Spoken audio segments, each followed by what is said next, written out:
പരിശുദ്ധ പരമ ദിവ്യകാരുണ്യത്തിന് എന്നേരവും ആരാധനയും സ്തുതിയും പുകഴ്ചയും ഉണ്ടായിരിക്കട്ടെ. പരിശുദ്ധ പരമ ദിവ്യകാരുണ്യത്തിന് എന്നേരവും ആരാധനയും സ്തുതിയും പുകഴ്ചയും ഉണ്ടായിരിക്കട്ടെ. പരിശുദ്ധ പരമ ദിവ്യകാരുണ്യത്തിന് എന്നേരവും ആരാധനയും സ്തുതിയും പുകഴ്ചയും ഉണ്ടായിരിക്കട്ടെ.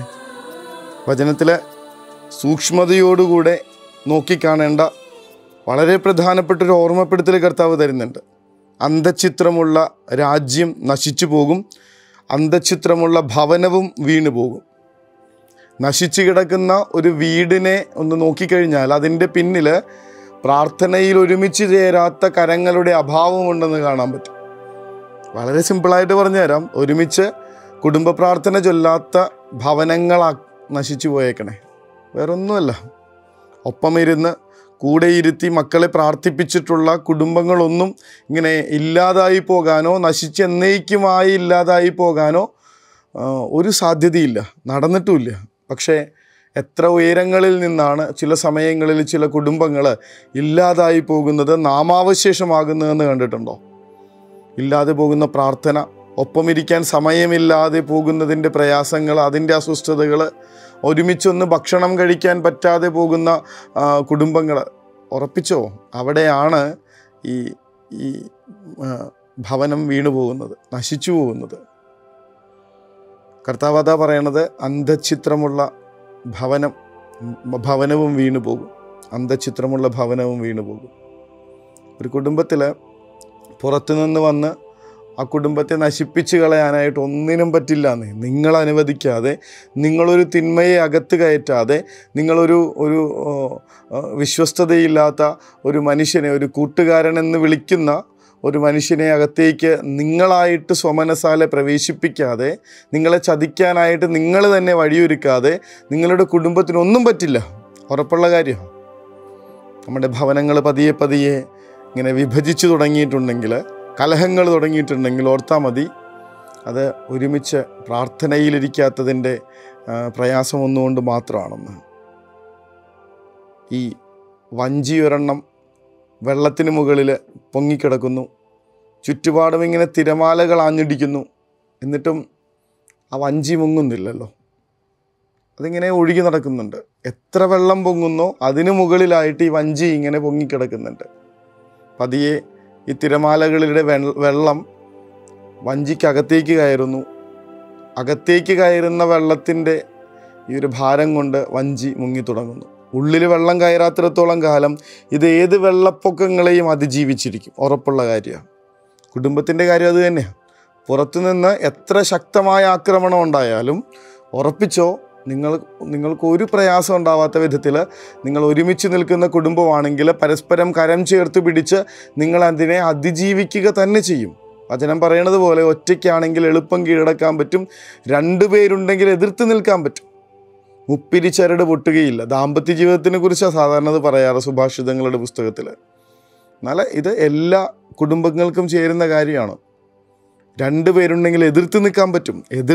എല്ലാ പ്രയാസങ്ങളെയും എതിർത്ത് നിൽക്കുന്നത് ഈ ഒരു പരസ്പരം കരം ചേർത്ത് പിടിക്കുന്നത് കൊണ്ടാണ്. എന്നാൽ മുപ്പിരി ചരട്, മൂന്നാമതൊരു ചരട്, ദൈവിക സാന്നിധ്യത്തിൻ്റെ ഒരു ചരട് നിങ്ങളുടെ ബന്ധങ്ങളെ, കുടുംബത്തെ ഇങ്ങനെ ചുറ്റിപ്പിടിക്കുമ്പോൾ അതൊരിക്കലും പൊട്ടിപ്പോകാതെ നിലനിൽക്കുന്നുണ്ടെന്ന് വചനം പറയും.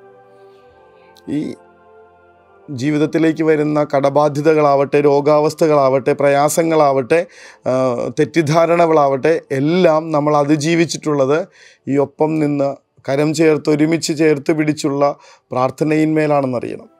പക്ഷെ എപ്പോഴാണോ നിങ്ങളുടെ വീടിൻ്റെ അകത്തേക്ക് നിങ്ങൾ പ്രശ്നങ്ങളെ പ്രവേശിപ്പിക്കുന്നത്, വീടിനകത്ത് തന്നെ പരസ്പരം കലഹങ്ങൾ ആരംഭിക്കുന്നത്, ഒരാൾ മറ്റൊരാൾക്കെതിരായിട്ട് സംസാരിച്ചു തുടങ്ങുന്നത്, ഒരാൾ കുറ്റക്കാരനാണെന്ന് മറ്റെല്ലാവരും കൂടി വിധിക്കുന്നത്, ഒരാളെ തിരിച്ചെടുക്കാനായിട്ട് യാതൊരു പരിശ്രമവും നടത്താത്തത്, മറ്റൊരാളുടെ സങ്കടങ്ങളിലേക്ക് നിങ്ങൾക്ക് ഒന്ന് നോക്കാനായിട്ടൊരു നോട്ടമയക്കാനായിട്ട് നേരം കിട്ടാത്തത്, അവിടെ നമ്മുടെ കുടുംബം പതിയെ പതിയെ ഇങ്ങനെ സിങ്ക് ചെയ്തു തുടങ്ങും. താഴ്ന്നു തുടങ്ങുമെന്നേ, മുങ്ങിത്താഴ്ന്നു തുടങ്ങും. അതുകൊണ്ടാണ് ആ ഒരു പ്രാർത്ഥന വലിയൊരു ഒരിക്കലും മറക്കാത്തൊരു ഓർമ്മപ്പെടുത്തലായിട്ട് ഇങ്ങനെ ഉള്ളിൽ കൊണ്ട് നടക്കണമെന്ന് പറയണേ. കർത്താവേ, അങ്ങേക്ക് നിരക്കാത്തതൊന്നും തന്നെ ഈ വാതിലിനുള്ളിലൂടെ എൻ്റെ കുടുംബത്തിലേക്കോ കുഞ്ഞുങ്ങളിലേക്കോ ജീവിതങ്ങളിലേക്കോ പ്രവേശിക്കാതിരിക്കട്ടെ. വലിയ പ്രാർത്ഥനയാണ്.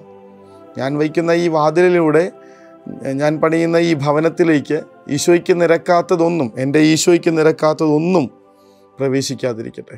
തിന്മകളൊക്കെ പുറത്ത് നിൽക്കട്ടെ.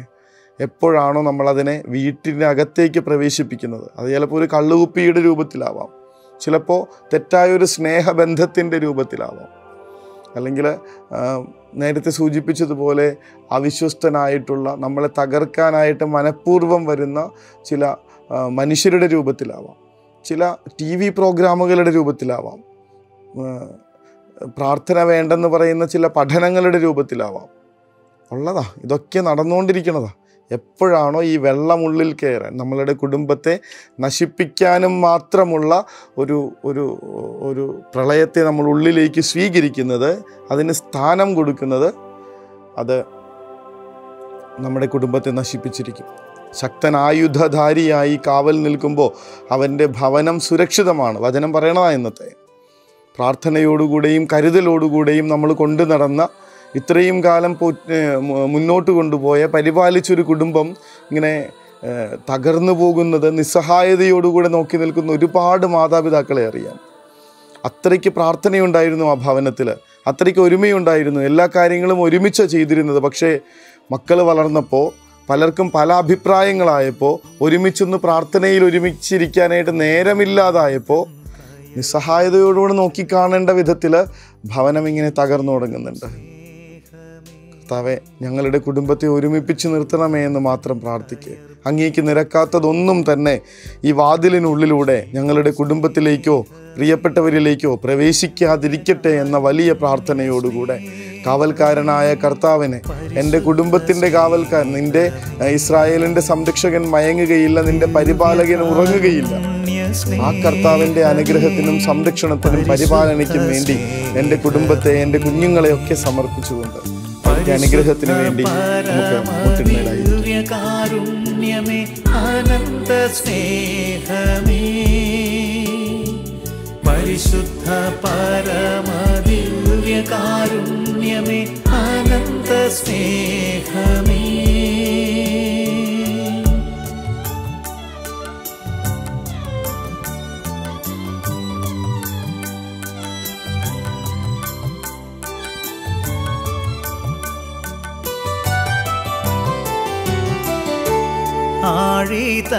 പരിശുദ്ധ പരമ ദിവ്യകാരുണ്യത്തിന് എന്നേരവും ആരാധനയും സ്തുതിയും പുകഴ്ചയും ഉണ്ടായിരിക്കട്ടെ. പരിശുദ്ധ പരമ ദിവ്യകാരുണ്യത്തിന് എന്നേരവും ആരാധനയും സ്തുതിയും പുകഴ്ചയും ഉണ്ടായിരിക്കട്ടെ. പരിശുദ്ധ പരമ ദിവ്യകാരുണ്യത്തിന് എന്നേരവും ആരാധനയും സ്തുതിയും പുകഴ്ചയും ഉണ്ടായിരിക്കട്ടെ.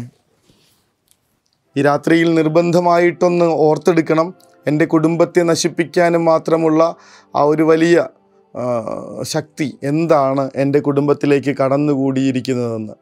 എന്നിട്ട് അതിനെ അവിടെ നിന്ന് നിർബന്ധമായിട്ടും ഉച്ചാടനം ചെയ്യാനായിട്ടുള്ള ഒരു തീരുമാനമെടുത്ത് വേണം ഇന്നുറങ്ങാൻ പോകാൻ. അല്ലെങ്കിൽ നമുക്ക് നമ്മുടെ കുടുംബത്തെ നാശത്തിന് വിട്ടുകൊടുക്കാം. കർത്താവെ, അങ്ങേക്ക് നിരക്കാത്തതൊന്നും തിന്മയായിട്ടുള്ളതൊന്നും ഈ വാതിലിനുള്ളിലൂടെ ഞങ്ങളുടെ കുടുംബത്തിലേക്ക് പ്രവേശിക്കാതിരിക്കട്ടെ.